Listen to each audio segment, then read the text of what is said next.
Hi, I'm Leanne, and this is my review of the Pit Boss Pro Series smoker. Here's the main display screen, and it's programmable. That's also how you turn it on there. In here, you have the pellet stove, so you're just going to keep that full of wood pellets, and that's how the smoker generates its power. The main hatch lifts right here, and inside you have 850 square inches of cooking capacity. There's wheels on one end, so you can push it and move it around pretty easily. That's the smoker stack there. You have a little tray and then a place to hang your utensils on this side.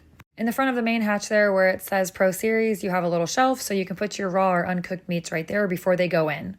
When you turn this handle, it's going to allow more oxygen in, which will cause the flame to flare up even higher.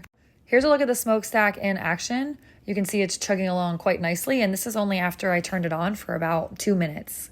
This smoker can actually do 8 different functions. It can bake, sear, smoke, grill, roast, braise, and barbecue. It's also programmable, which is really awesome. Here's a quick look from the side. You can see it's a pretty standard fit, and one more look from the front, but I love this smoker and I recommend it.